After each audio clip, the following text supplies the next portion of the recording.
John, I love you so much.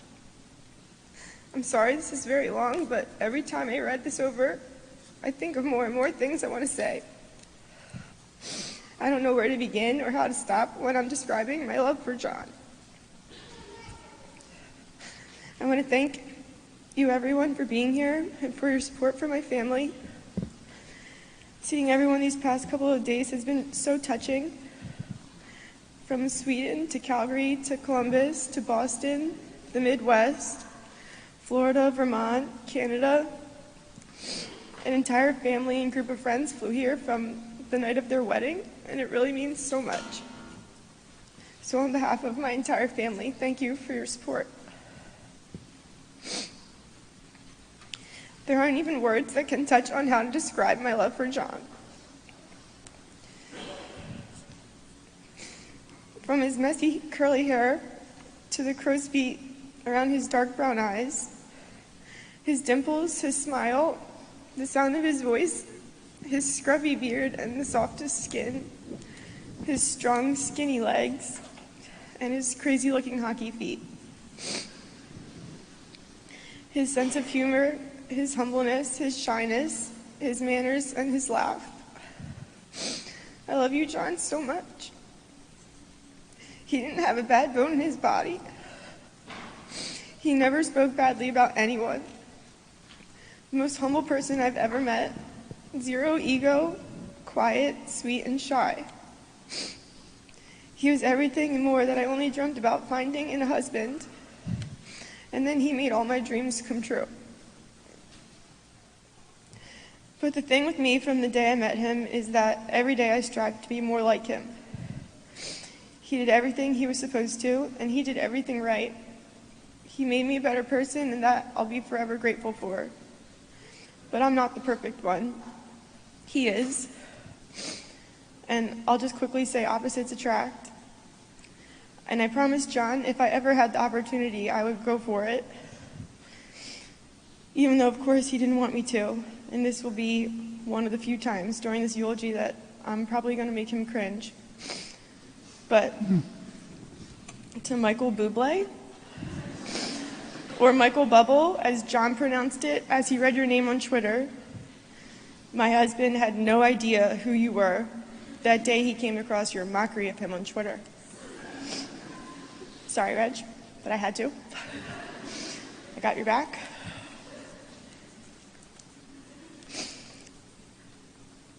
As I said before, despite losing my husband way too soon, I still feel like the luckiest girl in the world to be his wife.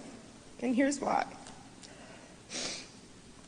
I met John in June of 2018, all his friends around him and his entire family.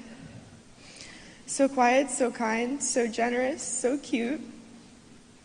The second I saw him, I can't explain it, but I knew I was going to marry the boy next door with the mohawk. We didn't even really talk that night, but I just knew, and each day after that kept getting better and better. We were next door neighbors in Avalon, where our story begins. I would travel back and forth from my night shifts to spend the day with him, and he would stay on the shore overnight by himself, waiting for me to get back down. If you know John at all, you know he doesn't like sleeping anywhere alone. So as I got to know this about him, I knew he really liked me and that this was special. He was my person, and when you know, you know. It wasn't any more complicated than that. He was and still is my soulmate, and I just knew he would be from the second I saw his adorable smile and his eyes that I was so obsessed with. Labor Day weekend came and summer ended, and before I knew it, it was September and I was digging around for my passport to go see him. Soon enough, I was moving all my shifts around to line up with his game schedule. Now it's Christmas time, and I convinced him to come home to surprise his family, even though it was only for 3 days. Of course, it was so that I could see him too. December 23rd, he told me to come over to his parents' house because they were having a bonfire. I showed up and he didn't even tell his family I was coming. But this night sealed the deal for me. I had never been to Carney's Point before. I had never heard of this small town just 40 minutes away from where I grew up. He sends me his location because his address didn't even populate correctly on the map.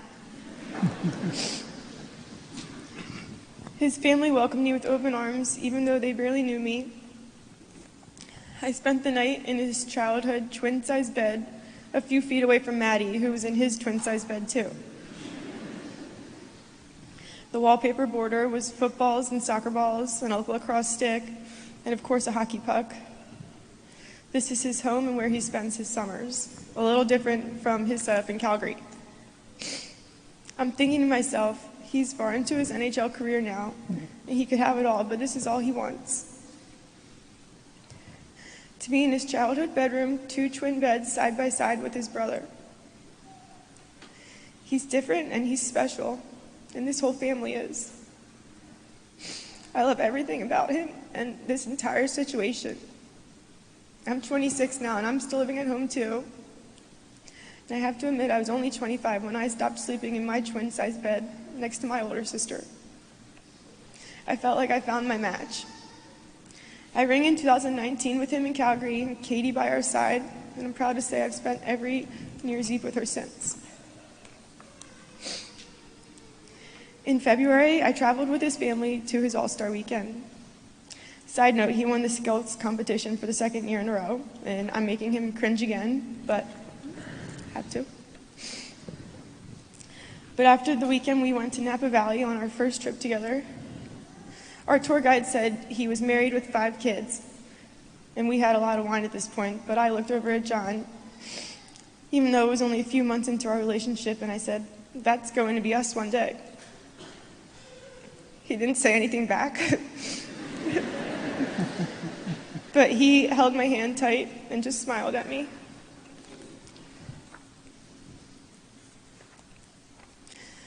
The season finished and summer of 2019 passed by.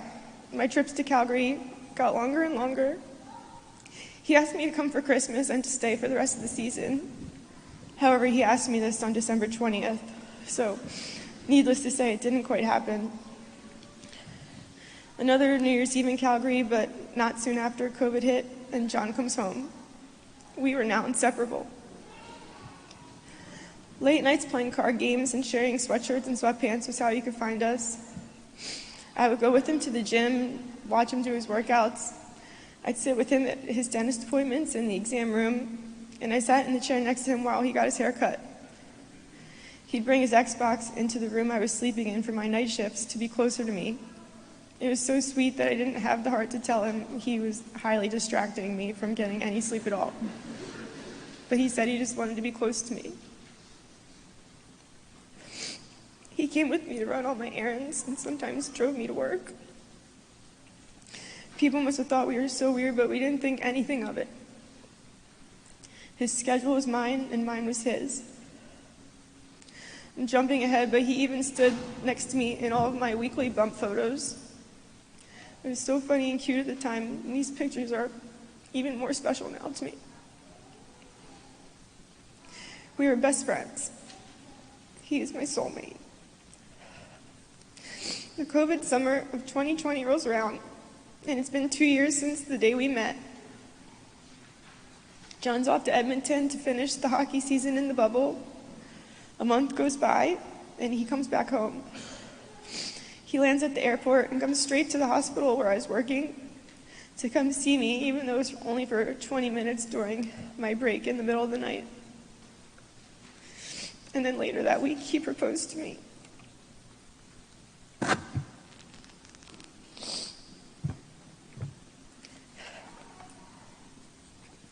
We get married the next summer, and soon after are expecting our first baby. It's everything we've ever wanted. It was this summer that John made the difficult decision to say bye to Calgary.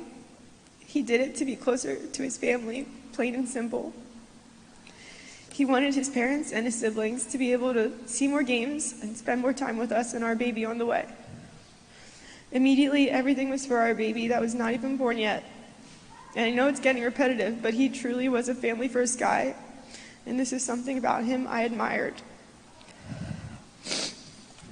To the city of Calgary and the Flames organization, I want to specifically thank you all for the outpouring love and support you have for John, myself, and our family.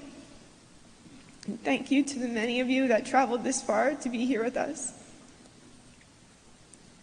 It's your memories, videos, tributes, and kind words that I'm so tightly holding on to one day show our babies how truly special their daddy was and how loved he was. Thank you for that. Calgary, it's such a special place in John's heart and mine.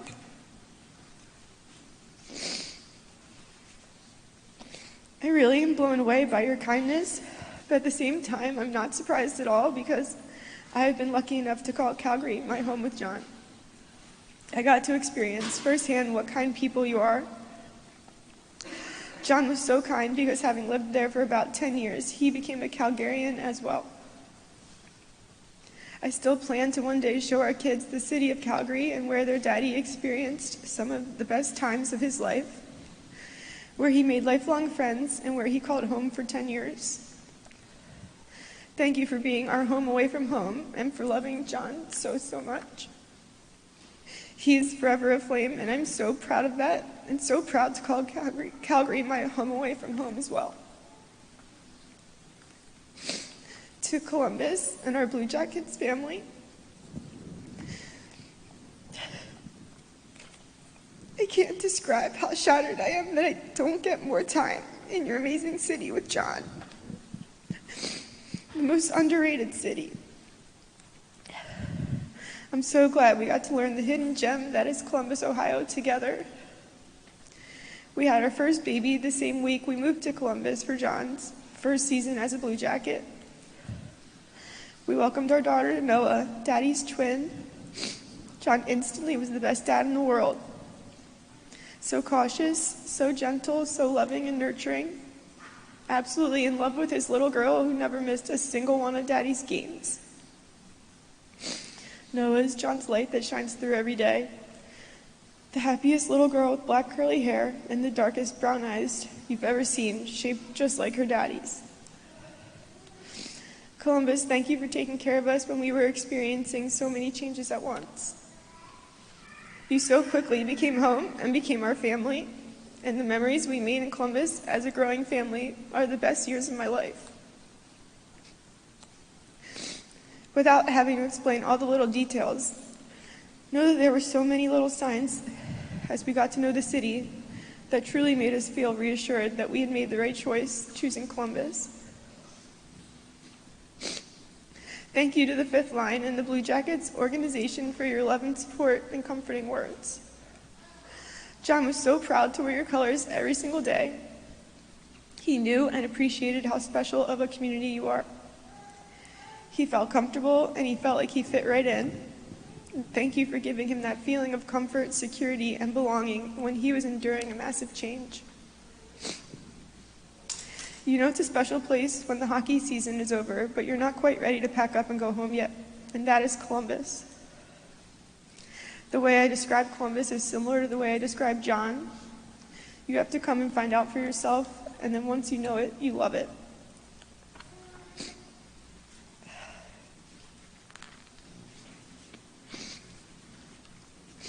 Something else I love about John is how laid back he was about everything. Sometimes too laid back. Most of his pregame interviews, you can find him wearing my clothes, my slippers, my hat that had my family's dog embroidered on it, versus the nice clothes I would buy him specifically for the limelight. He couldn't care less. He would wake up early with the kids, even on busy game days, to help me. Some mornings I would try to get him to change before going to the rink for an interview because he was covered in spit up. But he would just say, "No, I like it there." He was proud of it. And off he went. There was one time he was rushing to get changed and came flying down the steps wearing one of my maternity sweatshirts. I begged him to change out of it, but he argued that it fit and looked fine. So then I started laying out his clothes every single night, no matter what was on the schedule the next day. He was so innocently sweet with everything he did. I was really busy one morning trying to get the babies and myself ready for an event. And John so nervously interrupted me to ask what I had picked out for him to wear as well. I'll miss this so much. All I ever wanted to do was take care of him and make him happy. And he also never ever left the house without kissing all of us goodbye. To John's teammates, from growing up at Hollydale to Boston College to the NHL, you were a huge part of John's happiness. He was a guy's guy and loved being around all the boys. He got to live his dream every single day, and he never took a single one for granted. I know all his closest friends are here today, but I'd like to specifically say something to Kevin, Hayden, and Sean Monahan. You've both known John longer than I have, which means you helped shape him into the man I fell in love with. He looked up to you both on and off the ice. You are his brothers, which means you're my brothers too. Thank you for being there with me for when you're experiencing such a great loss as well.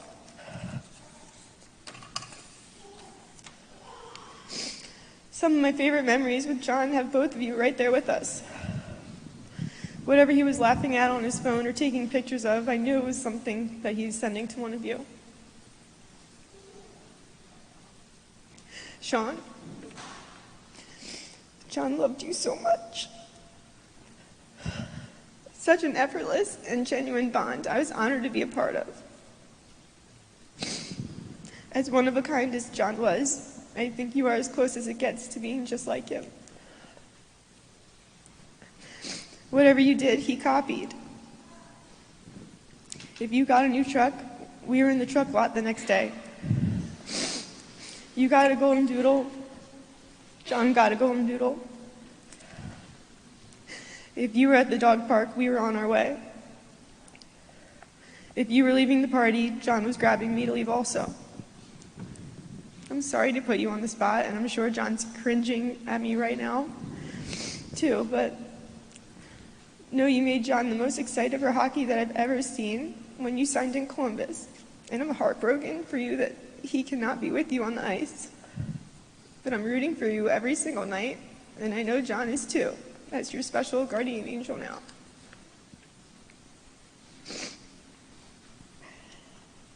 Kevin?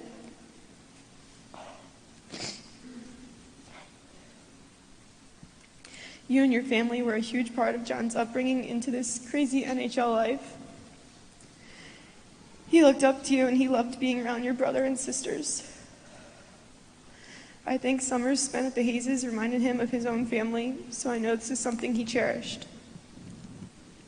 The friendship and bond you have created despite any distance is so strong and admirable. John would always show me the sentimental and hilarious reels that you would send him on Instagram about brotherhood, because he was just truthfully so honored by them. You've been through so much, and you were never not there for John, no matter what. You were a great, great person to your core, and John loved you so much. I love you guys, and I want to thank you for being the best friends to John. I think that's the last time we'll make John cringe during this eulogy. It's never ending. Another year goes by, and here comes our second baby, just 17 months after Noah. John got his boy. I've never seen John so surprised in his life. He was so proud, immediately shedding happy tears and absolutely beaming. He kept looking at me and saying, "I cannot believe you gave me a boy." When we were discussing names, we were going back and forth with suggestions, but all of a sudden John cut me off and said, "I can't not name my son John if we have a boy."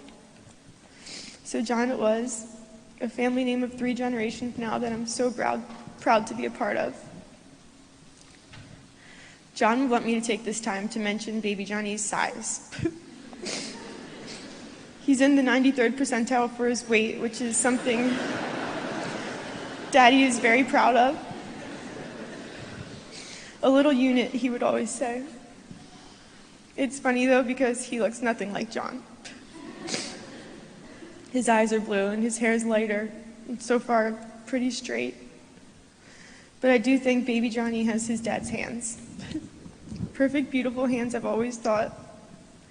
Let's hope he inherits his dad's hockey hands too.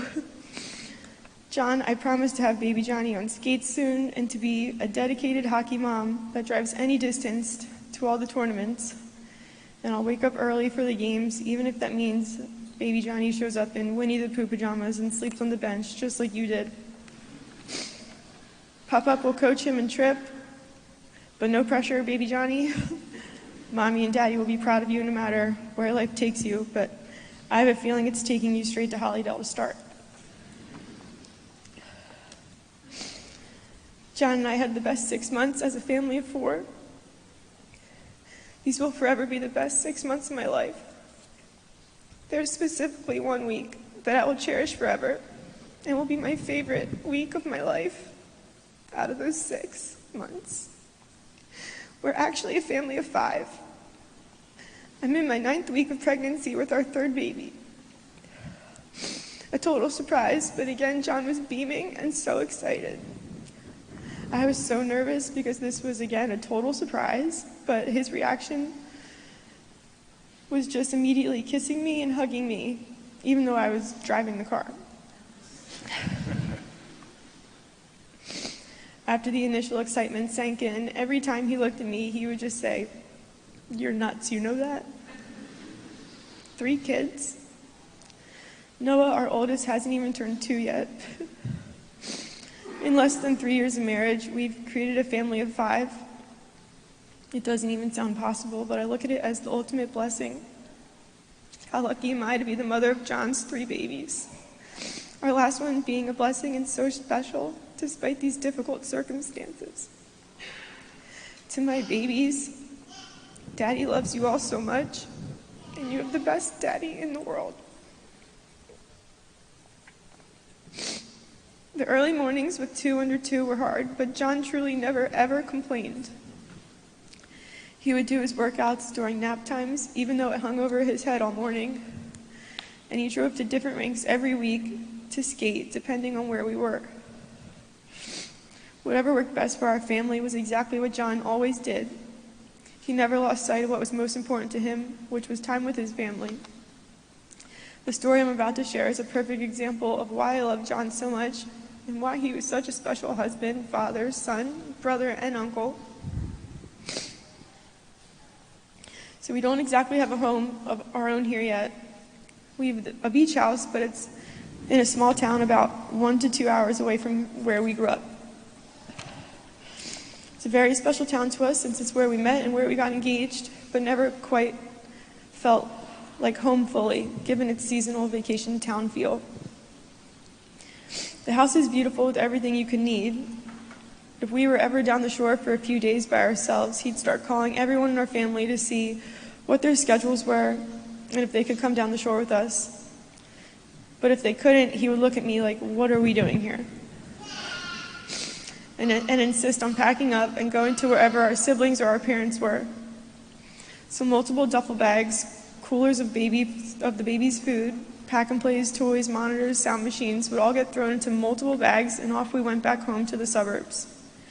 The beautiful house on the water would sit empty, and he always left his G-Wagon for my brother to use for his barbacking shifts. No problem. John sent me this long text on August 4th, and I quote, "I said this before, and this is corny, but I love the shore and the big house and the nice things that we get to give our kids. But the things I enjoy more is watching how excited Noah gets when your mom comes home from work, or how fired up she is when she sees my dad come in from a bike ride, or how she screams Emma when we pull up to South Valley, or when she spends time with Logan and Cameron. She doesn't get to see them all very much during the season, so it's awesome how excited she is when she spends time with them. I love the shore, and it's been a rough summer with all the stuff we've had to do with weddings. But soon we will have our own home, and we can host everyone a lot more, and it's closer for everyone. And then when everyone goes down the shore, we'll go too. But yeah, I love the shore, but I love how much Noah loves being with her family. I really do mean it." John, that's not corny at all. That's why I love you. and it's why you're perfect.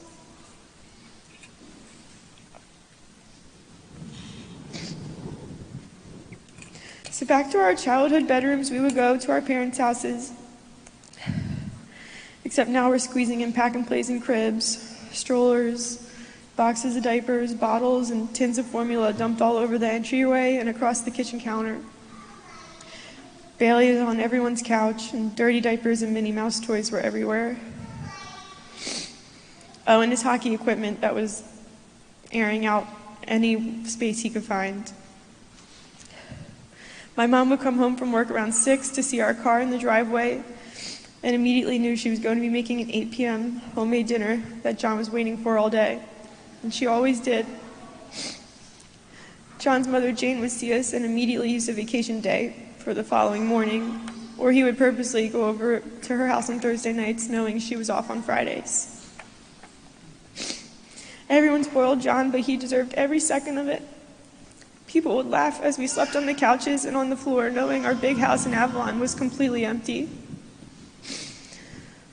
Everyone would say, "Why are you here in the middle of the summer and not at the beach?" But we knew why. He could talk all of us into doing whatever he wanted to do, no problem. "What's for dinner?" Ask John what he wants.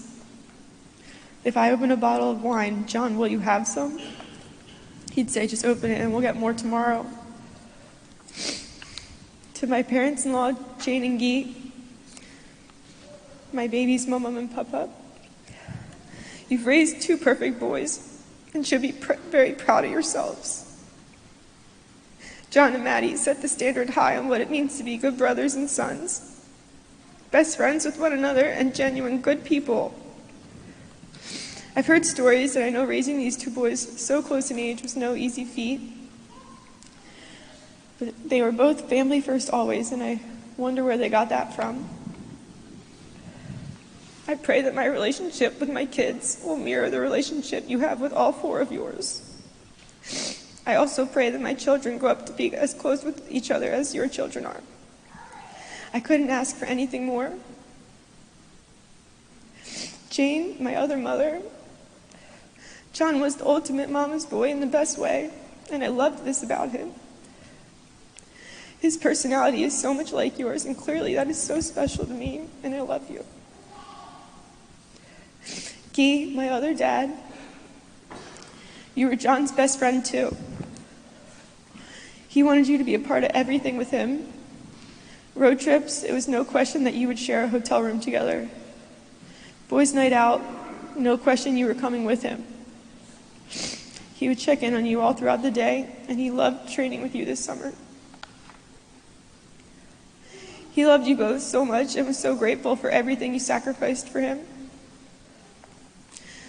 To Kristen, although you're 10 years older, you and your friends quickly became John's best friends too. I remember one summer realizing I hadn't seen my own friends in weeks, but I'm with yours every single day. And I just laughed. Katie, and Caitlin, as John liked to call you, it never felt like we were bringing around my boyfriend's little sister. He invited you everywhere with us because he genuinely wanted you there. Part of my wedding speech to you said, "You cannot choose family, but you can choose your friends," and I'm so lucky to have you as both. You girls were John and Maddie's biggest fans, and I want you to know that they both knew that. They loved you both so much. Maddie, John's number one no matter what. I'm sorry, Kristen and Katie, but Maddie is John's favorite. His favorite person in the world. I've noticed in group pictures, John's always hugging Maddie or has his arm around him. Even at weddings, if I couldn't find John, I'd just start looking for Matt. I have to acknowledge that I feel so bad that so much of this attention has been placed on John when it was both of them. But I also want to acknowledge that this attention on John was something Maddie never ever complained about. Everything was always John and Maddie. Maddie was the best brother to John. He was John's biggest fan, and John was his. Maddie wanted everything for John, and all John wanted to do was share it with his brother. And they did. John delayed starting his NHL career to be with Maddie at Boston College. And as I said before, John was well into his NHL career, but chose to come home in the summers to his twin-sized bed to share a room with Maddie. Maddie was the perfect brother. I know it couldn't have been easy sharing him, but all John ever wanted was Maddie. I don't know how to say it, but the fact that you were both together now in heaven gives me a little bit of comfort, knowing you are, of course, together. I know John would not be able to live a day without his brother. He loved him so much, and I will miss you, Maddie. I love you, and I really appreciate you sharing your best friend with me, and for loving our babies like your own. I'm so proud to call you my brother-in-law, and I want you to know I will soon be Tripp's favorite aunt, because I owe you that for being such a loving uncle to Noah and baby Johnny. I'm sorry, Katie and Kristen again, but I will be his favorite aunt.